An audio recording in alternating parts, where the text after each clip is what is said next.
Subscribe to our channel by clicking the subscribe button. Click the bell button and enjoy the latest uploads from our channel. मेहनताने के जरिए अनुपमा ने बा को दिया 26 साल का हिसाब। नमस्कार दोस्तों, स्वागत है आपका आपके अपने चैनल हंग्री स्पिरिट्स में। हंग्री स्पिरिट्स देख रहे सारे दर्शकों का मैं अंजू शर्मा दिल से स्वागत करती हूँ। आज बा बड़ी खुश हुई, इमोशनल हुई, क्योंकि अनुपमा ने बा को उसका मेहनताना दिया।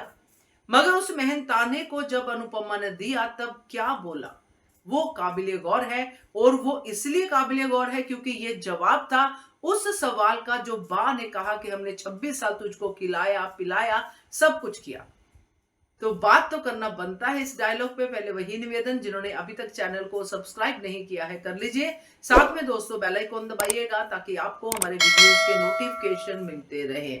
अनुपमा सब कुछ कर सकती है मगर अपने संस्कार नहीं छोड़ सकती। बच्चे हैं तो बच्चों को थप्पड़ भी पड़ेगा, बच्चों को सुनाया भी जाएगा, मगर बड़े हैं तो बड़ों के साथ एक तमीज का दायरा अनुपमा हमेशा जो है बरकरार रखती है। मैंने अपने वीडियो में कहा था कि जैसे तोशु को हिसाब दिया है वैसे ही अनुपमा बा को भी 26 साल का हिसाब देगी, मगर अनुपमा ने अपने तरीके से यह हिसाब बा को दिया। जब अनुपमा बा को मेहनताना देती है तब अनुपमा ये बात कहती है कि जो घर में काम करती है दिन रात उनको तो कोई थैंक यू भी नहीं कहता, उनको तो कोई अप्रिशिएट नहीं करता। तो ये वही जवाब था कि उनको भी पैसे मिलने चाहिए, उनको भी, वो भी तो मेहनत करती हैं। यानी कि जो आप 26 साल से मुझे खिला पिला रही थी, जो आप कहती हैं, तो मैंने भी तो मेहनत की है, मैंने भी आपकी रात दिन सेवा की है। अब बा इस बात को कितना समझती है कितना नहीं समझती है, मगर ऑडियंस इस बात को जरूर समझेगी। और अनुपमा के मन को शांति भी मिली जब उसने बा को उनकी मेहनताने के रूप में राशि दी। तो ये जो बा का आज थोड़ा स्वभाव नरम दिखा वो उस पैसे की वजह से, उस मेहनताने की वजह से। क्योंकि वाकई में जब बुजुर्ग होते हैं और वो काम करते हैं, या कोई भी हो कहीं पे भी हो, जो काम करता है वो एप्रिसिएशन तो कम से कम डिजर्व करता ही है। और अनुपमा को कभी एप्रिसिएशन मिली ही नहीं।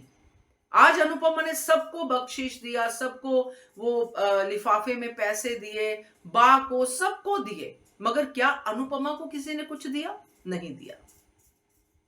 हमें तो नहीं दिखाया गया। क्या बा का फर्ज नहीं बनता था कि अनुपमा को भी दिवाली पे कुछ देती?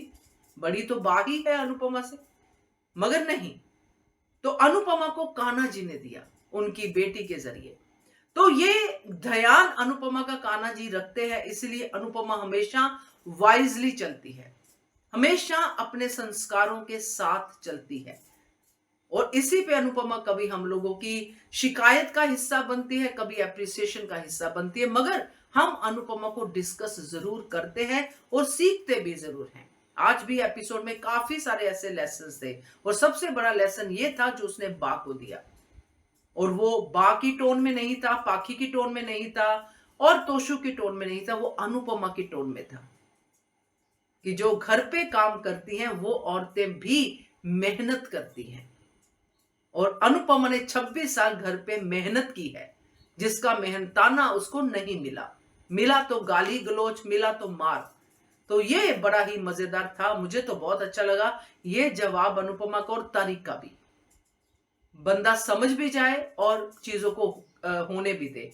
तो वैसे ही अनुपमा ने बच्चों की पार्टी या जो सत्संग झूठ था उसको भी उसने बड़े तरीके से बा की इज्जत रखते हुए चीजों को कर दिया। तो अच्छा है, इस तरह से चीजें समझ में आती हैं कि कैसे हैंडल करना चाहिए इस मुश्किल घड़ी को। यानी कोई भी ऐसा कॉन्फ्लिक्ट जो फैमिली में आता है उसको कैसे हैंडल करना चाहिए। तो सीखने को बहुत कुछ है। क्या कहते हो आप? कमेंट कीजिएगा। देखते रहिए channel Hungry Spirits. Thank you so much. Subscribe to our channel by clicking the subscribe button. Click the bell button and enjoy the latest uploads from our channel.